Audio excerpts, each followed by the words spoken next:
El día de mi boda, una mujer embarazada de 8 meses abrió las puertas de la iglesia a gritos.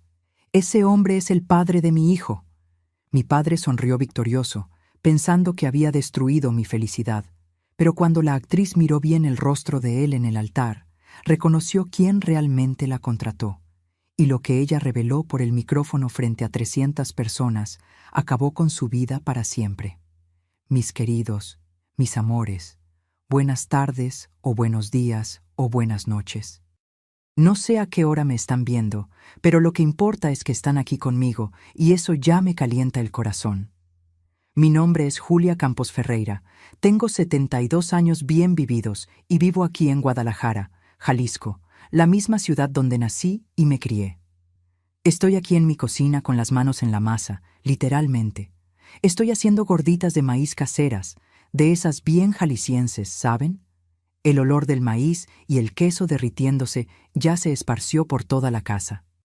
Y miren, ¿hay algo mejor que esto? Mi nietecita, la Clarita, adora cuando las hago. Viene corriendo de la escuela y ya grita: «Abuelita, ¿dónde están las gorditas calientitas?». Aprendí a hacer gorditas con mi mamá allá por mis 12 años de edad. Ella tenía las manos más habilidosas que he visto en mi vida. Hacía una tanda que rendía unas 50 gorditas, todas redonditas, todas perfectas. Yo me quedaba ahí a su lado tratando de imitar, pero las mías siempre salían chuecas. Ella se reía y decía: «Hija, lo importante no es la belleza, es el sabor. Y miren, hoy hago unas 30 gorditas cada sábado por la mañana. Vendo una parte en el tianguis del barrio y el resto se queda para la familia. Es una terapia, ¿saben? Amasar la masa, sentir esa textura suave, ver las gorditas creciendo en el comal, me trae una paz que ni sé explicar. Mi cocina no es grande, no, es sencilla, con los muebles de madera que mi difunto esposo, Marcos, hizo con sus propias manos hace 40 años. La tarja es antigua, pero está como nueva porque la cuido con cariño. Tengo mis plantitas de hierbas en la ventana, cilantro, epazote, hierbabuena. Cuando el sol de la tarde entra por esa ventana y pega en las hojitas verdes, le doy gracias a Dios por tener esta vida tan buena. Antes de continuar, quería hacerles un pedido especial a ustedes que me están viendo ahora. Si les gustó conocerme, denle clic al botoncito de suscribirse ahí abajo, por favor, y a la campanita también. Es rapidito, es gratis, y me ayuda muchísimo a seguir aquí contando mis historias. Y cuéntenme aquí en los comentarios de qué ciudadcita me están viendo a esta abuela y a qué horas del día están. ¿Por la mañanita tomando café? ¿Por la tarde después de comer? ¿O por la nochecita ya en pijama? Leo todos los comentarios, cada uno, y me pone muy feliz saber de dónde son y cuándo sacan un ratito para escucharme. Cuéntenme, ¿sí? Quiero saber todito. Vamos a hacer una cadena de cariño aquí en los comentarios. Bueno, pero regresando al tema, hoy les quiero contar una historia que cambió mi vida completamente. Una historia sobre el día de mi boda, que debería ser el día más feliz de mi vida, pero que casi se convierte en mi peor pesadilla por culpa de mi propio padre. Es una historia difícil, ¿eh? Pero es una historia verdadera, de lucha, de superación. Y al final van a ver que Dios tiene una manera única de hacer justicia. Mi padre era un hombre rico, poderoso, acostumbrado a mandar en todo y en todos. Y cuando me enamoré de un muchacho sencillo, un mecánico de manos callosas y corazón puro, mi padre juró que iba a destruir ese amor como fuera. Intentó de todo: dinero, amenazas, chantajes, pero no logró separarnos. Hasta que el día de nuestra boda armó un golpe tan sucio, tan cruel, que apenas puedo creer que mi propia sangre fue capaz de hacer aquello. Pero ¿saben qué pasó? Le salió el tiro por la culata. La trampa que preparó para destruirme acabó destruyéndolo a él mismo.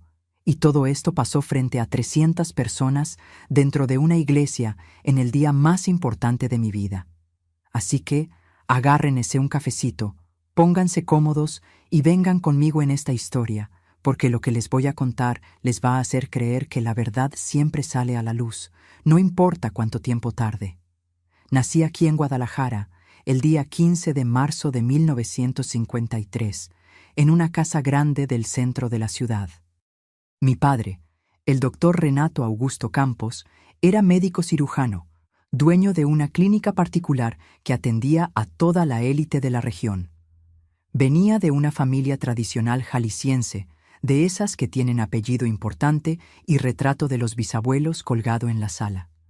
Mi mamá, doña Beatriz, era una mujer delicada, de habla suave, que había sido maestra de primaria antes de casarse.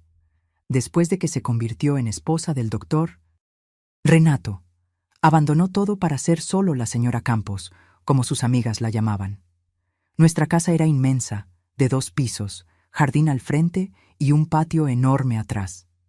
Tenía una sala de visitas con muebles franceses, donde nadie podía sentarse, una biblioteca llena de libros que mi padre coleccionaba pero nunca leía, y un consultorio particular donde atendía a los pacientes más ricos de la ciudad. La empleada, doña Cida, vivía en un cuartito en el fondo y cuidaba de todo: la comida, la limpieza, de mí y de mi hermano menor, Pablito, que nació 3 años después de mí. Mi padre era un hombre imponente, alto, siempre de traje, hasta en casa, voz gruesa, ese modo de quien está acostumbrado a dar órdenes y ser obedecido. Él decidía todo en nuestra casa: qué íbamos a comer, qué ropa iba a usar mi mamá en las fiestas, a qué escuela íbamos a ir Pablito y yo, hasta qué amiguitas podía tener. Recuerdo que una vez, yo tenía como 7 años, llevé a una compañerita de la escuela a casa. Era Teresita, hija de un carpintero. Mi padre llegó del trabajo, la miró de arriba a abajo y luego me llamó al cuarto. «Julia», me dijo con esa voz fría, «tú eres hija de médico, no puedes tener amistad con cualquiera. Esa niña no vuelve aquí». Y no volvió. Al día siguiente, doña Cida me llevó a la escuela y habló con la maestra para que no dejara a Teresita sentarse más a mi lado. Mi mamá nunca contradecía a mi padre. Nunca. Bajaba la cabeza, estaba de acuerdo con todo, sonreía cuando tenía que sonreír, se quedaba callada cuando él gritaba. A veces la veía llorando escondida en la cocina, secándose las lágrimas rapidito cuando doña Cida entraba. Mi padre la trataba como si fuera una pieza de la decoración de la casa, bonita, bien arreglada, pero sin voz propia. Ella tenía que estar siempre impecable, con el cabello peinado, vestido planchado, zapatos de tacón hasta para estar en casa. «Beatriz, tú representas mi imagen en esta ciudad», le decía. «No puedes descuidarte». Mi rutina de niña era toda controlada. Me levantaba a las 6 de la mañana, tomaba el desayuno en la mesa con servilleta de tela y cubiertos de plata. Doña Cida me llevaba a la escuela particular de las monjas, el Colegio del Sagrado Corazón, donde solo estudiaban las niñas de la alta sociedad de Guadalajara.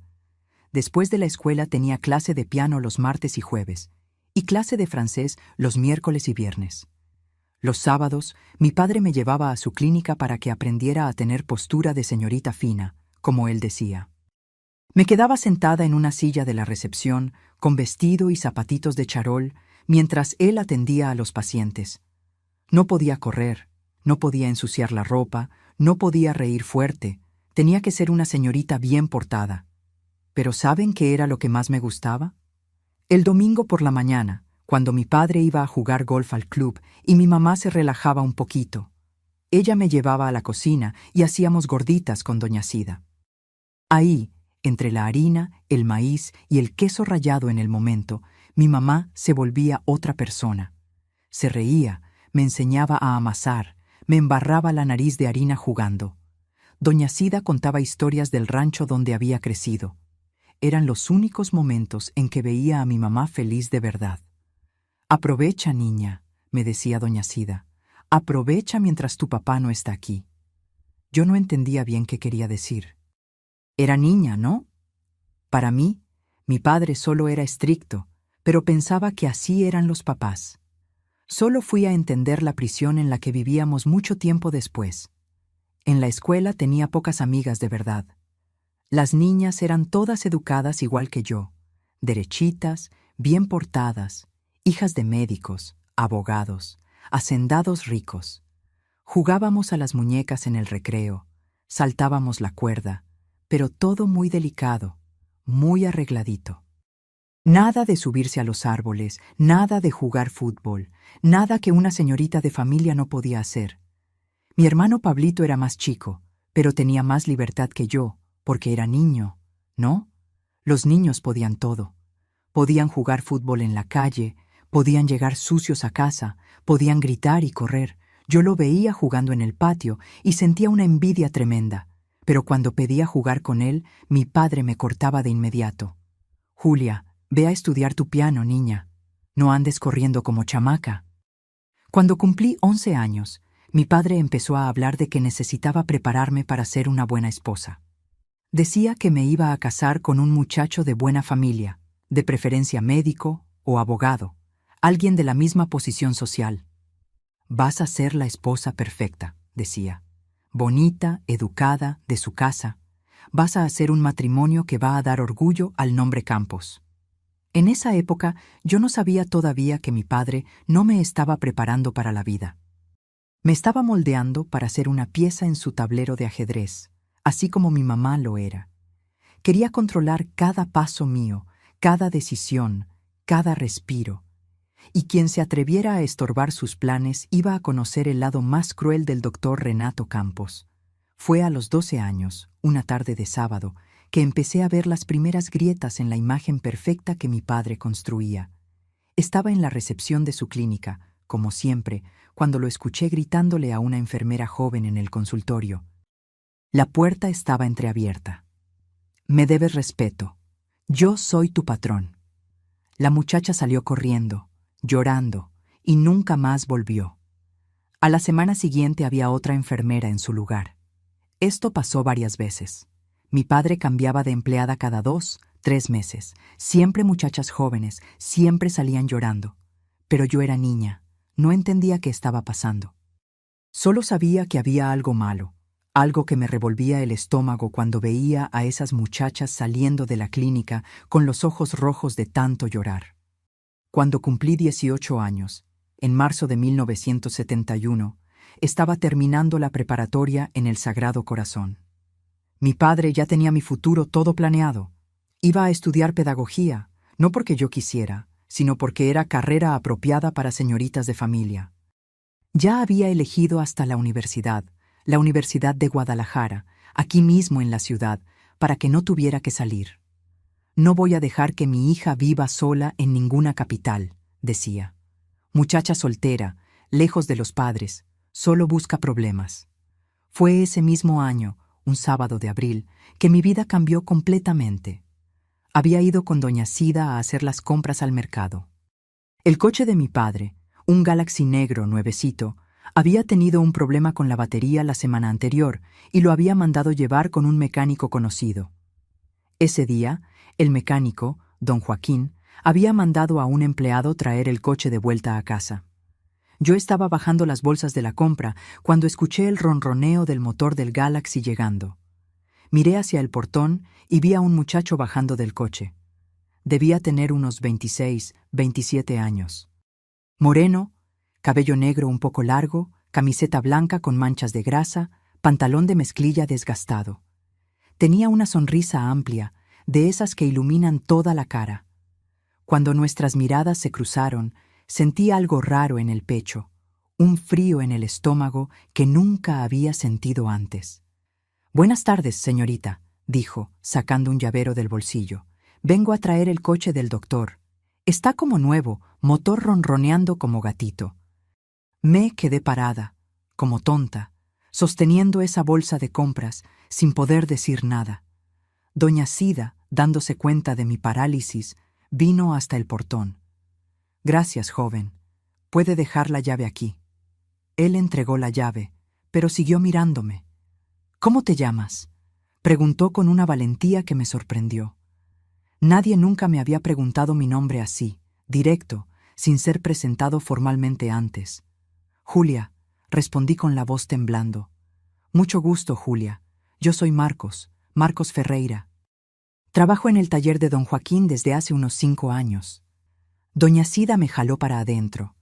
«Vamos, niña. A tu papá no le gusta que estés platicando con extraños en la calle». Pero ya era tarde. Ese muchacho había movido algo dentro de mí.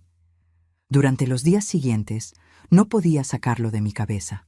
Su manera sencilla, su sonrisa sincera, tan diferente de los muchachos creídos que mi padre me presentaba en las fiestas del club.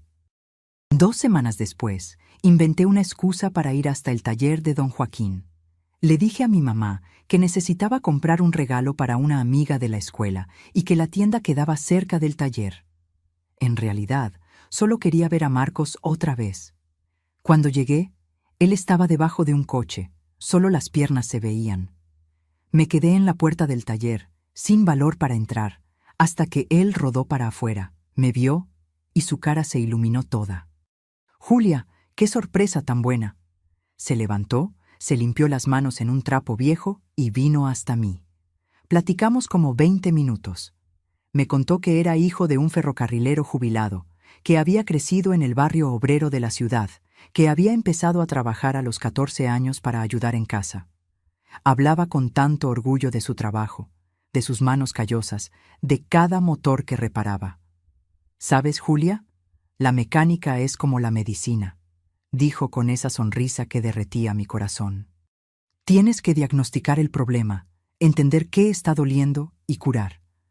La diferencia es que yo curo máquinas, no gente». Me enamoré en ese momento, ahí mismo, en medio de ese taller, oliendo a aceite y grasa. Me enamoré de ese muchacho que tenía grasa en las uñas, pero tenía un corazón limpio y verdadero. Empezamos a vernos a escondidas. Él pasaba por la esquina de mi casa. Yo inventaba pretextos para salir, que iba a la iglesia, que iba a casa de una amiga a estudiar, que iba a comprar material de la escuela. Mi mamá desconfiaba. Lo veía en sus ojos, pero nunca me delató con mi padre. Creo que ella deseaba que yo tuviera el valor que ella nunca tuvo. Durante 6 meses, Marcos y yo noviamos a escondidas. Él me trataba con un respeto, con un cariño que nunca había recibido de nadie. Me escuchaba hablar de mis sueños, de mis angustias, me hacía reír con historias chistosas del taller, me llevaba a comer tacos al tianguis, a tomar nieve en la plaza, cosas sencillas que para mí eran el cielo en la tierra. Pero en octubre de 1971, todo se derrumbó. Yo todavía tenía 18 años. Una de las amigas del club, Marlene, hija de un abogado amigo de mi padre, me vio con Marcos en la plaza. Al día siguiente, le contó a su mamá, que le contó a mi padre. Nunca voy a olvidar esa noche. Mi padre llegó a casa a las 9 de la noche, fuera del horario normal. Entró por la puerta del frente como un huracán. «Julia, ven acá ahora». Bajé corriendo las escaleras. Mi mamá ya estaba en la sala, pálida, las manos temblando. Mi padre estaba parado en medio de la sala, con esa vena saltada en la frente que aparecía cuando estaba enojado. «¿Es verdad que te estás viendo con un mecánico?», preguntó, escupiendo la palabra mecánico como si fuera una grosería. Yo temblaba toda, pero lo miré a los ojos. «Es verdad, papá, estoy saliendo con Marcos».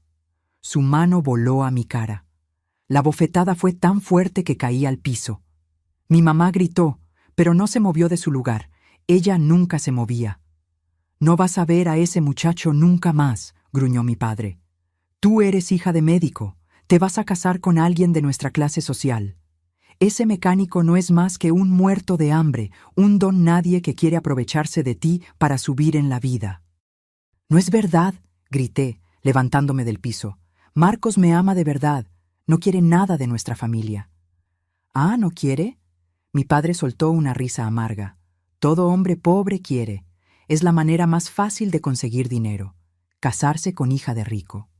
Esa noche, mi padre me encerró en mi cuarto. Literalmente puso cerrojo por fuera de la puerta. Me quedé encerrada por 3 días, comiendo solo lo que doña Sida me subía, usando el baño del cuarto, llorando hasta no tener más lágrimas. Al 4.º día, mi padre me llamó a la biblioteca. Estaba sentado en el sillón de piel, fumando puro, con esa pose de dueño del mundo. «Julia, le hice una propuesta a tu noviecito», dijo con una sonrisa cruel. «Le ofrecí 5,000 pesos para que desapareciera de tu vida». ¿Quieres saber qué respondió? Mi corazón se detuvo. 5,000 pesos era mucho dinero en esa época. «Me mandó al diablo», continuó mi padre, y por primera vez vi una rabia genuina en su cara. Dijo que no aceptaría dinero ninguno, que te amaba de verdad, que iba a esperarte lo que fuera necesario. Mi corazón se llenó de esperanza. Marcos había resistido, pero mi padre no había terminado. Entonces fui más lejos. Hablé con el alcalde, que es mi amigo, hablé con el delegado, hablé con los empresarios de la ciudad. Nadie más le va a dar trabajo a ese Marcos. El taller de don Joaquín va a perder los contratos con el municipio si él sigue trabajando ahí. Voy a destruir la vida de ese muchacho hasta que me ruegue que nunca te hubiera conocido. Y lo hizo exactamente. A la semana siguiente, Marcos fue despedido. Don Joaquín lloró. Pidió disculpas, pero dijo que no tenía opción. Sin los contratos del municipio, el taller iba a quebrar. Marcos intentó conseguir trabajo en todos los demás talleres de la ciudad. Todas las puertas se cerraron. Mi padre había usado su poder para destruir sus oportunidades, pero Marcos no se rindió. Consiguió trabajo en un taller en Zapopan, a 20 kilómetros de ahí. Trabajaba toda la semana allá y regresaba los domingos solo para verme 5 minutos a escondidas. Me mandaba cartas a través de doña Sida, cartas hermosas diciendo que iba a esperar, que iba a luchar, que algún día íbamos a estar juntos. Fueron 2 años así. 2 años de lucha, de escondidas, de cartas secretas, de encuentros rápidos los domingos en casa de doña Sida, cuando mi padre estaba en el club. Entré a la Universidad de Pedagogía en 1972, pero mi corazón siempre estaba con Marcos. Y en 1973, cuando cumplí 21 años, tomé la decisión más importante de mi vida. Le dije a Marcos que me iba a casar con él, con o sin la aprobación de mi padre. Cuando anuncié que me iba a casar con Marcos, en mayo de 1973, la casa se volvió un campo de batalla. Mi padre pasó del enojo al terror psicológico. Ya no me pegó más. No necesitaba. Sus palabras eran peores que cualquier golpe. Todos los días era la misma cantaleta. Te vas a arrepentir, te va a dejar en la miseria, vas a pasar hambre, vas a vivir en un cuarto, vas a tener que lavar ropa ajena, hija de médico volviéndose mujer de mecánico. ¡Qué vergüenza! Toda la ciudad se va a burlar de ti. Tus amigas te van a tener lástima. Me vas a rogar que te deje regresar, pero te voy a cerrar la puerta en la cara. Repetía esto en el desayuno, en la comida, en la cena. Era como una tortura de gota a gota, cada palabra cayendo en mi cabeza, tratando de corroerme por dentro. Mi mamá vivía llorando a escondidas. No tenía el valor de apoyarme abiertamente. Pero una tarde, cuando mi padre estaba en la clínica, entró a mi cuarto y tomó mis manos. «Hija, envidio tu valentía», susurró con los ojos llenos de lágrimas. «Yo nunca la tuve. Me casé con tu padre porque mi familia lo ordenó y desde entonces vivo en una prisión de oro. Si amas a ese muchacho de verdad, cásate. Pero prepárate, tu padre no lo va a hacer fácil». Y no lo hizo fácil. Cortó mi dinero, le prohibió a doña Sida darme cualquier peso. Cerró mi closet con candado, dejándome solo con 3 vestidos viejos. «Ve acostumbrándote a la pobreza», decía con esa sonrisa cruel. Pero lo peor no era la humillación financiera. Lo peor era la campaña de destrucción que montó. Empezó a esparcir mentiras sobre Marcos por toda la ciudad. Decía que Marcos era ladrón, que tenía antecedentes penales, que golpeaba a las mujeres, que tomaba. Todo mentira, todo inventado. Pero la gente creía. Después de todo, ¿quién iba a dudar de la palabra del respetado doctor Renato Campos? Las familias de mis compañeras de universidad empezaron a prohibirles a sus hijas andar conmigo. «Esa Julia se está juntando con gente mala», escuché a una mamá diciendo a la salida de clase. «Mi hija no se va a juntar con ella». El padre de la iglesia que frecuentábamos, el padre Augusto, que era amigo de mi padre, me llamó para una plática en el confesionario. «Hija mía, tu padre está preocupado por tu alma», dijo con esa voz suave pero llena de veneno. «Ese muchacho que elegiste no es de Dios. Dios quiere que honres a tu padre y a tu madre. Desobedecer a los padres es pecado grave. Puedes estar condenando tu alma al infierno». Usó la religión en mi contra. Dijo que si me casaba contra la voluntad de mi padre, estaría rompiendo un mandamiento divino, que mi matrimonio no sería bendecido, que mis hijos pagarían por mi pecado. Salí de ese confesionario temblando, con la cabeza dando vueltas, sintiéndome sucia, pecadora.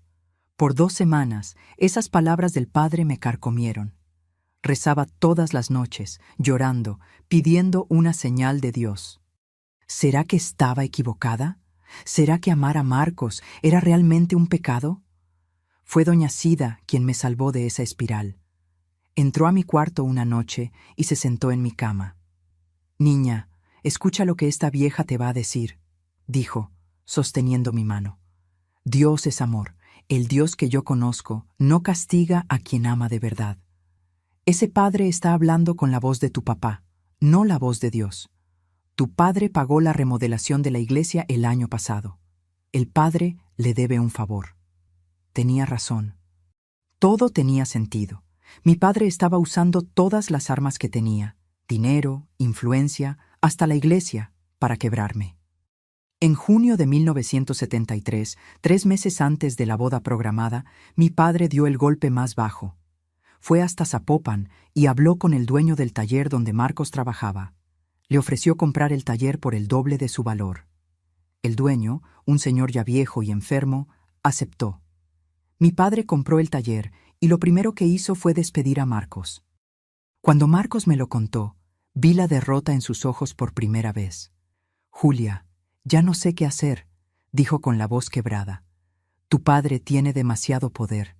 Me va a destruir en cualquier lugar donde vaya a trabajar». Sostuve su cara entre mis manos. «Entonces nos vamos de Guadalajara.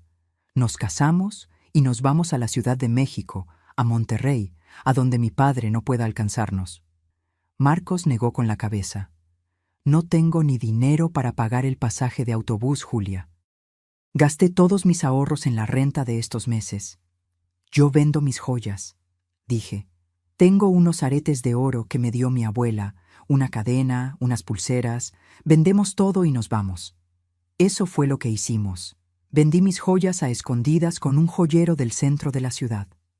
Conseguí 1,200 pesos, dinero suficiente para pagar la boda sencilla que habíamos planeado, y todavía sobrar para empezar una vida nueva lejos de ahí.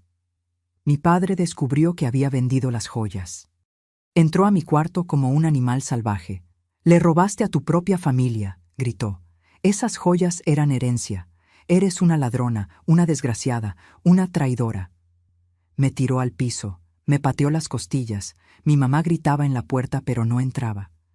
Mi hermano Pablito, que tenía 16 años, intentó detener a nuestro padre, pero recibió un golpe y cayó también. «No te vas a casar», rugió mi padre. «Voy a hacer que te arrepientas. Voy a destruir esa boda. Te voy a destruir. Me vas a rogar perdón de rodillas». Me encerró en el cuarto otra vez. Esta vez por una semana entera. Una semana sin salir, comiendo solo pan y agua que doña Sida subía a escondidas. Una semana escuchando a mi padre gritando abajo, haciendo planes, hablando por teléfono, armando algo. Cuando finalmente me dejó salir, faltaban 2 semanas para la boda. Estaba demasiado tranquilo. Demasiado tranquilo. Ahí fue cuando el terror verdadero comenzó. «Julia, pensé mucho», dijo con una sonrisa que no llegaba a los ojos. «Si de verdad quieres casarte con ese muchacho, te vas a casar. Ya no voy a tratar de impedirlo». Desconfié de inmediato. «¿Qué está planeando, papá?» «Nada, hija. Solo me di cuenta de que eres adulta, eres mayor de edad, tienes derecho a elegir mal. Solo quiero que tengas una fiesta bonita. Después de todo, eres mi única hija. Toda la ciudad tiene que ver que, aunque tomes decisiones cuestionables, sigues siendo una Campos». Pagó el banquete más caro de Guadalajara.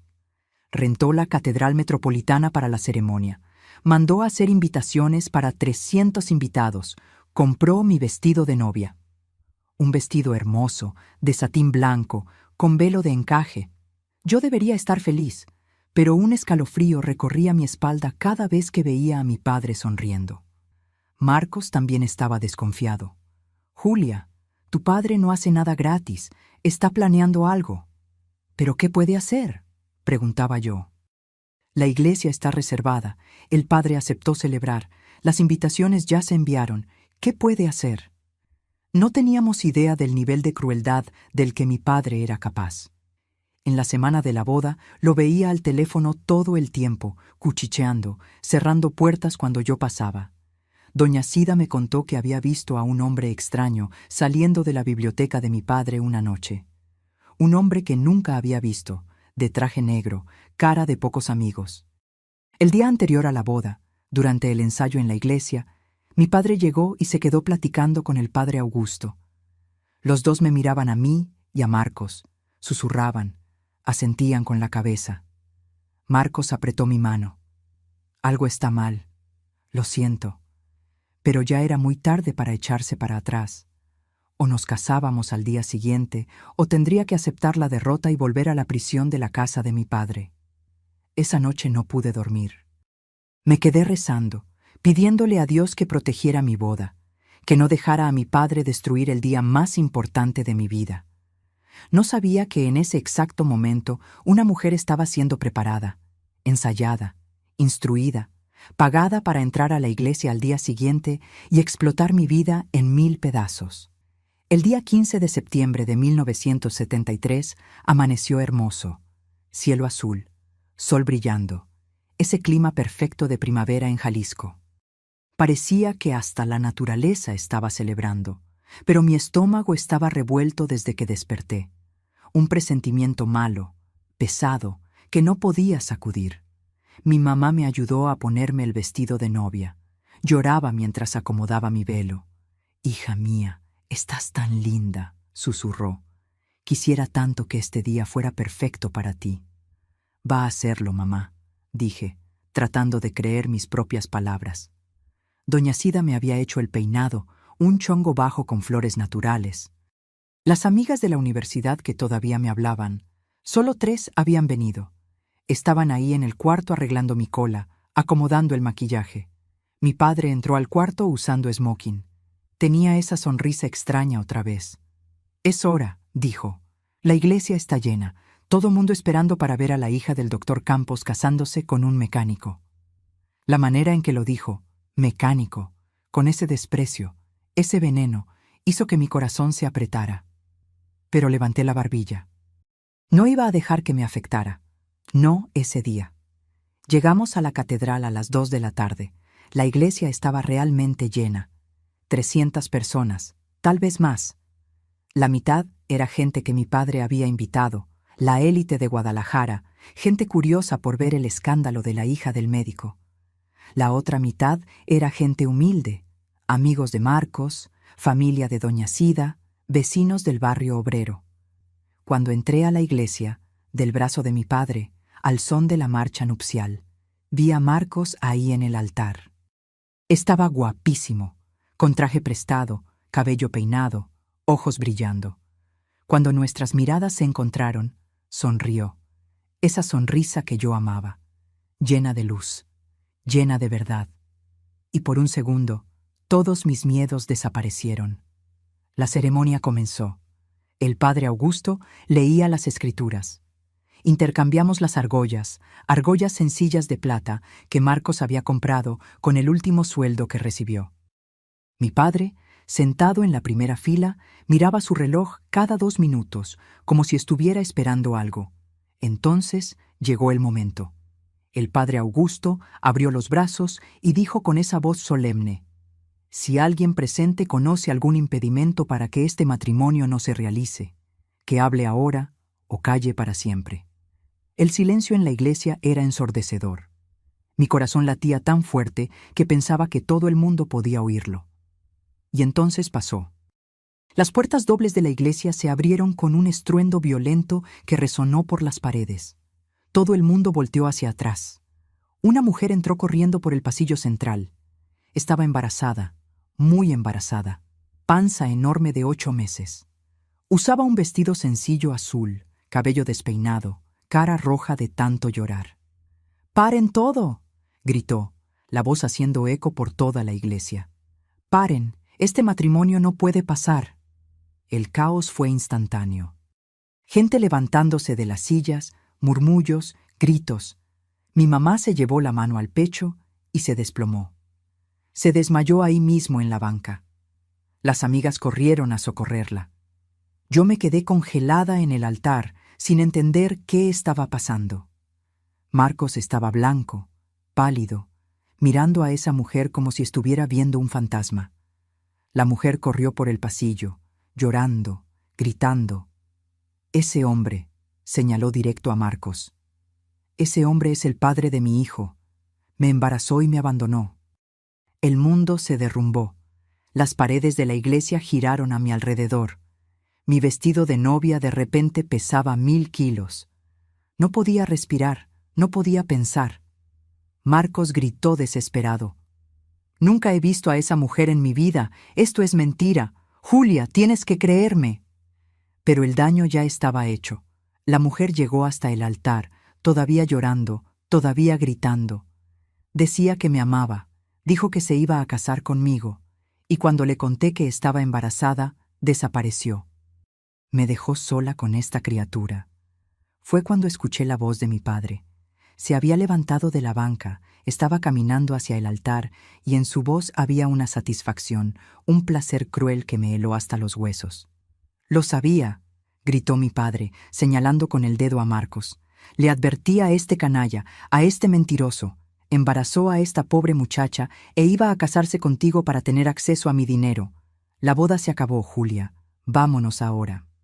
Subió los 3 escalones del altar y agarró mi brazo con fuerza. Estaba sonriendo. Esa sonrisa victoriosa, esa sonrisa de quien acababa de ganar una guerra. «Vamos, hija. Esta boda no va a pasar. Gracias a Dios descubrí a tiempo quién es este hombre realmente». Pero fue en ese momento que todo cambió. La mujer embarazada, que se había quedado ahí en el altar llorando, se detuvo. De repente miró a mi padre, lo miró bien de cerca, con los ojos muy abiertos. La expresión de su cara cambió completamente. El llanto paró. La desesperación se volvió otra cosa. Se volvió reconocimiento. Y rabia, rabia pura. Mi padre se dio cuenta. Vi el terror pasando por sus ojos.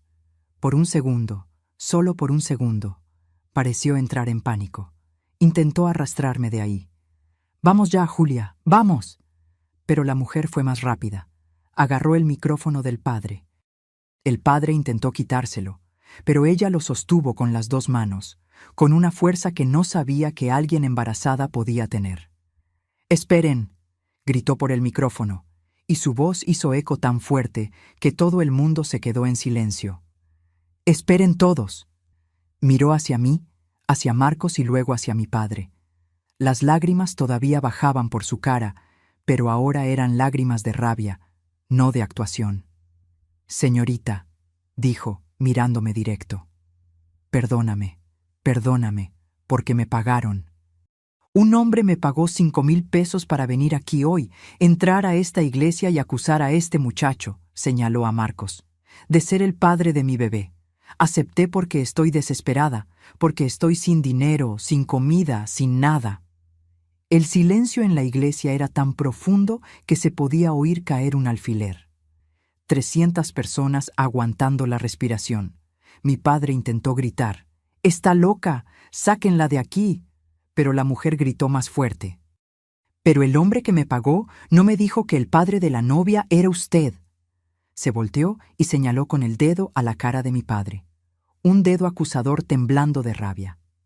«Usted, doctor Renato Campos. Yo trabajé de secretaria en su clínica hace 3 años. ¿Se acuerda de mí? Mi nombre es Mara Silveira. ¿Se acuerda ahora?». Mi padre se puso blanco, blanco como el mantel del altar. Intentó hablar, pero ningún sonido salió de su garganta. Y Mara no paró. Desenterró 24 años de dolor, de humillación, ahí frente a todo el mundo. «Me contrató hace 3 años», continuó Mara, la voz temblando pero firme en el micrófono. «Acababa de perder a mi esposo en un accidente en el ferrocarril. Estaba viuda con 23 años, embarazada de 2 meses. Necesitaba desesperadamente un trabajo». Respiró profundo, las lágrimas escurriendo. Toda la iglesia estaba hipnotizada. Nadie se movía, nadie respiraba. Usted era amable al principio. Me pedía trabajar hasta más tarde. Decía que era eficiente. Me pagaba horas extra. Pero después de 2 meses empezó. Empezó a hacer comentarios sobre mi cuerpo, sobre mi ropa. Empezó a tocarme cuando pasaba. Tocaba mi hombro, mi cintura, siempre con esa excusa de que era sin querer. Mi padre intentó moverse. Intentó salir de ahí, pero la vergüenza, 300 pares de ojos fijos en él, lo mantuvieron paralizado. Un día me llamó al consultorio después de que el último paciente se había ido. Cerró la puerta con llave, empezó a decir que yo era bonita, que podía ayudarme económicamente, que una viuda embarazada necesitaba protección. Intentó besarme, lo empujé y corrí para afuera. Su voz se quebró, pero continuó. Al día siguiente me despidió, dijo que era inadecuada para el puesto. Pero antes de que me fuera, habló con todos los médicos de la ciudad, con los dueños de clínicas, con los empresarios, esparció que yo había tratado de seducirlo, que era una mujer de mala fama, que quería aplicar un fraude a hombres ricos. Nadie me dio trabajo después de eso. Nadie. Mi nombre quedó manchado en toda la ciudad. La gente en la iglesia empezó a murmurar. Mi padre intentó hablar, la voz saliendo delgada, desesperada. Eso es mentira. Está inventando porque quiere dinero. ¿Mentira?, gritó Mara. Doña Sida estaba ahí. Ella era su empleada doméstica y también trabajaba en la clínica haciendo limpieza. Ella vio cuando me acorraló en el consultorio. Ella escuchó cuando me despidió al día siguiente. Todos los ojos se volvieron hacia doña Sida, que estaba sentada allá atrás en la iglesia. La pobre doña Sida estaba temblando, las manos en la cara. Se levantó despacio, con las piernas flojas. «Es verdad», dijo, con la voz débil pero clara, lo suficiente para que todos oyeran. Yo vi, yo escuché, y no fue solo con ella. Fueron docenas de muchachas a lo largo de los años. Todas las secretarias, todas las enfermeras, todas sufrieron acoso. Todas fueron despedidas cuando se negaron. Y yo nunca tuve el valor de decir nada. ¿Por qué? Porque tenía miedo de perder mi trabajo, de no poder mantener a mis hijos. Doña Sida se desplomó llorando. Y con ese llanto, el último pedazo de la máscara de mi padre se deshizo. Mara se volteó otra vez hacia mí. «Señorita, ¿ese muchacho ahí?», señaló a Marcos. «No es el padre de mi bebé. Ni siquiera lo conozco. El padre de mi bebé murió hace 8 meses en un accidente en la construcción donde trabajaba. Acepté ese dinero sucio porque estoy pasando hambre, porque estoy viviendo en un cuartito prestado, porque no tengo cómo mantener a mi hijo que va a nacer». Miró a mi padre con tanto odio que sentí un escalofrío. Cuando un hombre me buscó hace una semana ofreciéndome 5,000 pesos para hacer este teatro, acepté. No se identificó. Solo dijo que tenía que entrar a esta iglesia a esta hora y acusar a ese hombre, señaló a Marcos, de ser el padre de mi bebé. Me dio la mitad del dinero por adelantado y dijo que la otra mitad la recibiría después. Dio un paso hacia mi padre. Pero no me dijo que el padre de la novia era usted. Si lo hubiera sabido, si hubiera visto su cara antes, nunca habría aceptado. Porque usted, doctor Renato Campos, destruyó mi vida, manchó mi nombre, hizo que pasara hambre. Y ahora descubro que estaba queriendo hacer lo mismo con su propia hija, destruir su felicidad para mantener el control. El silencio era sepulcral. Mi padre estaba acorralado, 300 testigos, sin escapatoria. Fue cuando mi mamá despertó del desmayo. Las amigas la habían sentado en la banca, echándole agua en la cara. Había escuchado todo, todo. Y por primera vez en 30 años de matrimonio, mi mamá actuó. Se levantó despacio, como si cada movimiento le costara. Caminó hasta el altar con pasos firmes. Su cara estaba transfigurada. Ya no era la mujer sumisa que yo conocía. Era otra persona, una persona que había despertado de una pesadilla de décadas. Se paró frente a mi padre, lo miró a los ojos por un largo momento, y entonces, con una fuerza que nunca imaginé que tuviera, Mi mamá le dio una cachetada tan fuerte que el sonido hizo eco por toda la iglesia. 30 años, dijo con la voz temblando de rabia. 30 años aguanté. Tus traiciones, tu control, tus humillaciones. Me lo tragué en silencio para mantener esta familia unida, para darles un hogar a mis hijos. Pero esto se acaba hoy. Se volteó hacia mí. Julia, tu boda va a continuar hoy. Ahora, con este hombre que amas.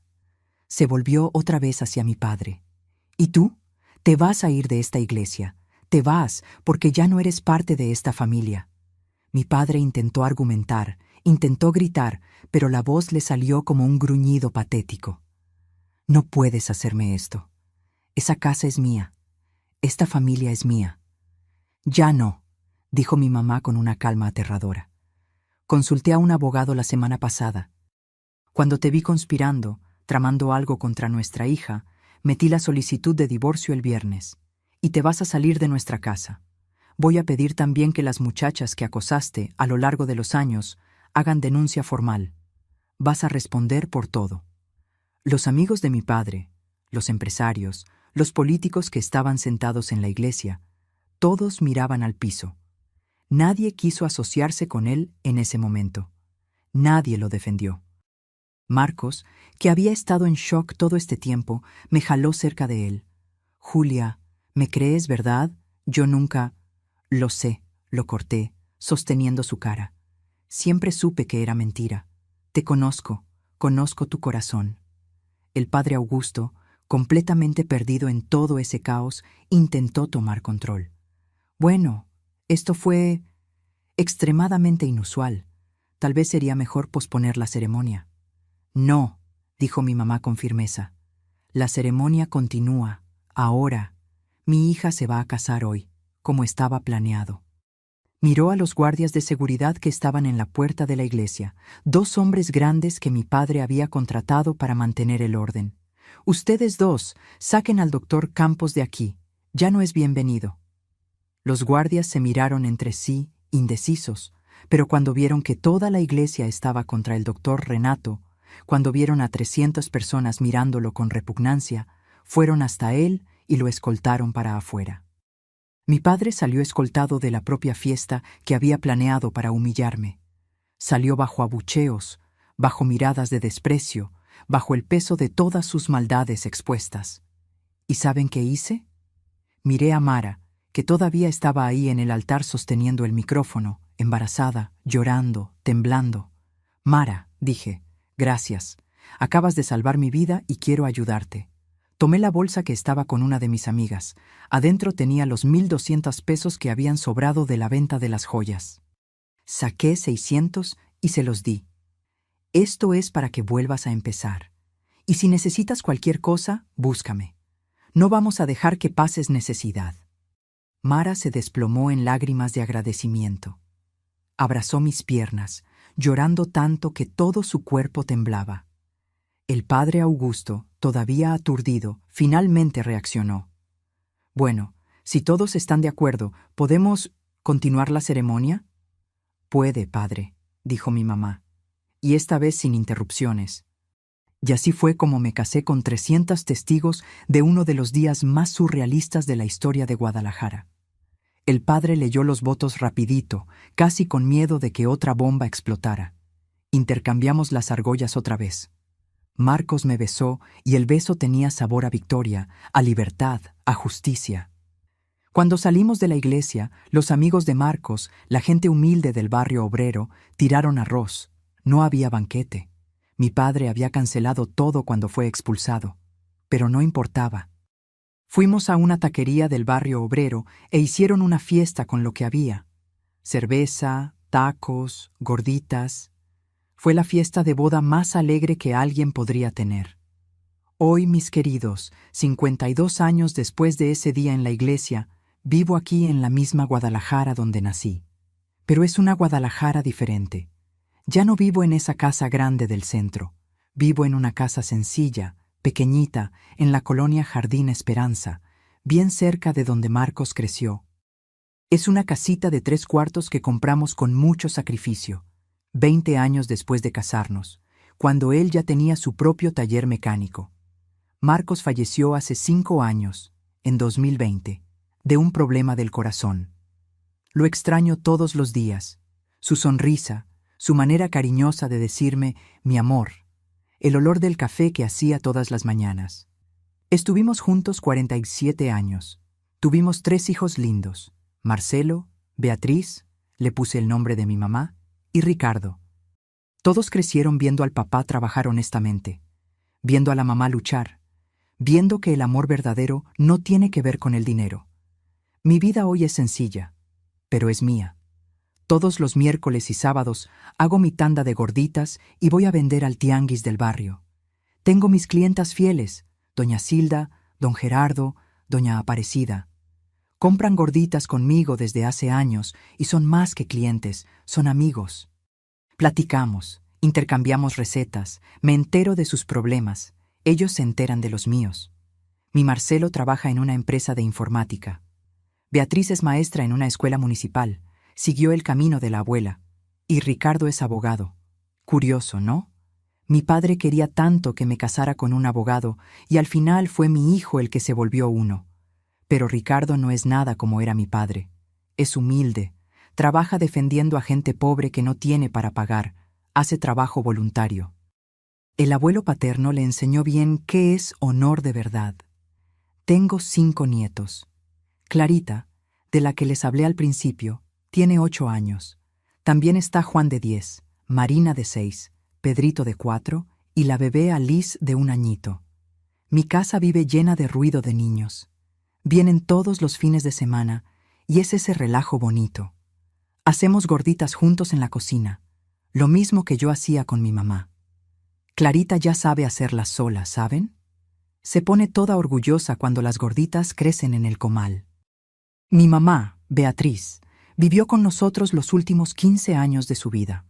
Después de divorciarse de mi padre, tuvo que empezar de cero a los 50 años.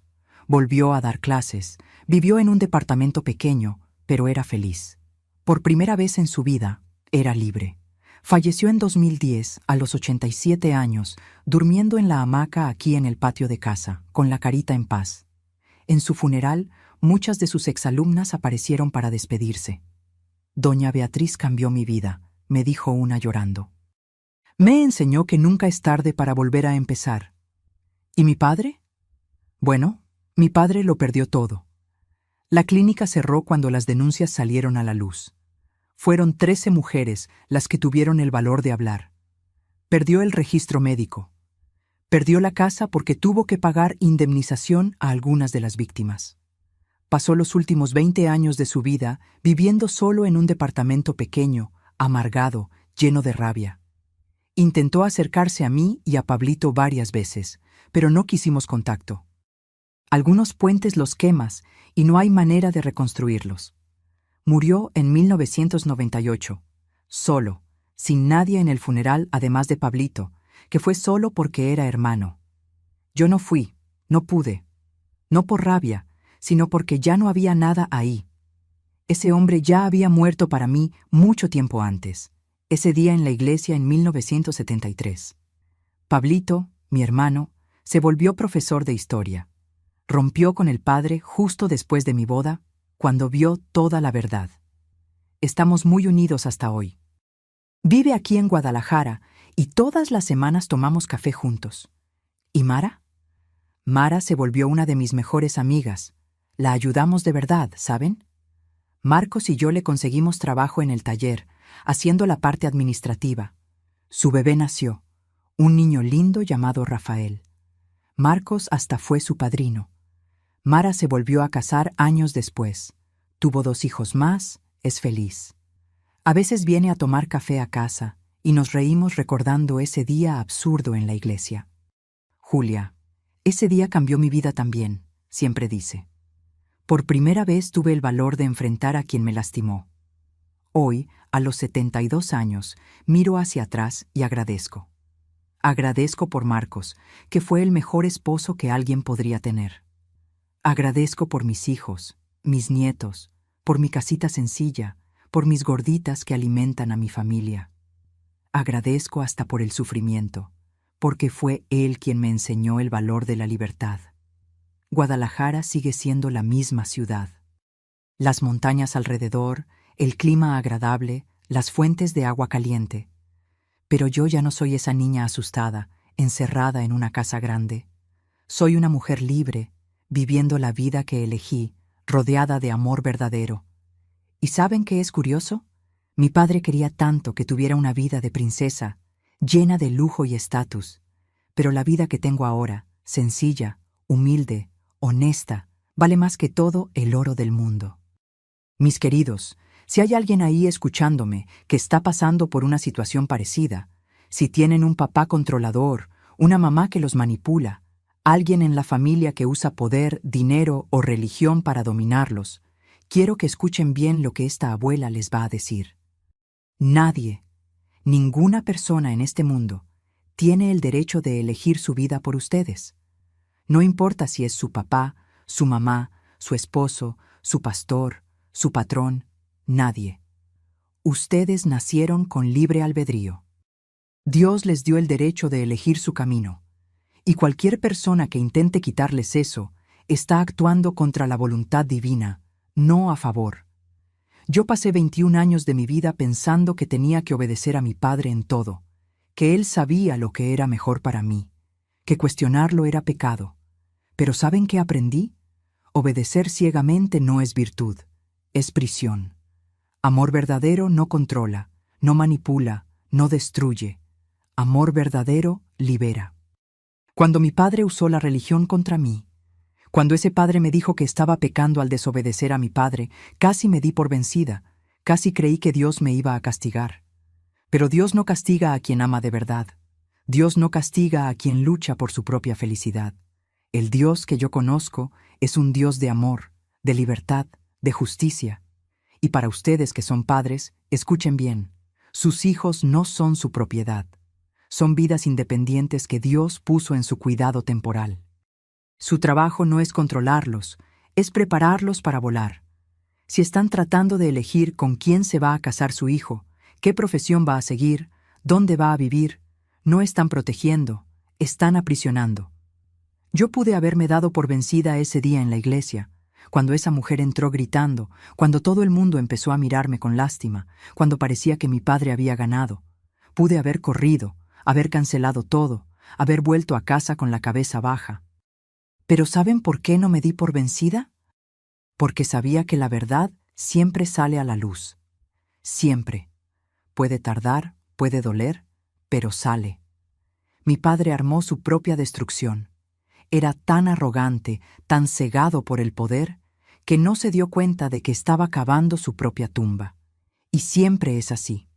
Quien siembra maldad cosecha tempestad. Entonces, mi consejo para ustedes es: no tengan miedo de enfrentar a quien los oprime. No tengan miedo de decir que no. No tengan miedo de decepcionar a personas que solo los aman cuando obedecen. Eso no es amor, es manipulación. Y ustedes merecen más. Merecen amor verdadero, libre, sin cadenas. Y ahora, mis amores, necesito hacerles un pedido especial. Si esta historia tocó su corazón, si conocen a alguien pasando por una situación parecida, suscríbanse a este canal ahora. Den clic a esa campanita. Es muy importante, porque mientras más gente escuche historias así, más gente va a tener el valor de liberarse, más gente va a entender que no está sola. Y déjenme un comentario aquí abajo con una sola palabra: libertad. Solo eso. Solo quien vio hasta el final va a entender. Quiero ver cuántas personas llegaron hasta aquí conmigo, cuántas personas tuvieron el valor de escuchar esta historia completa. Y si conocen a alguien que necesita escuchar esto, compartan este video. Salven una vida, salven un corazón. Háganlo ahora. No esperen ni un minuto más, porque hay alguien ahí necesitando este mensaje hoy.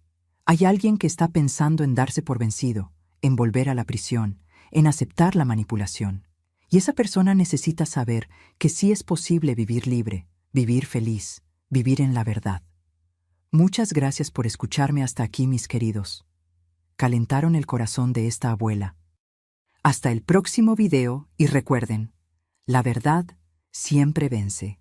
siempre. Un beso grande de quien los ama.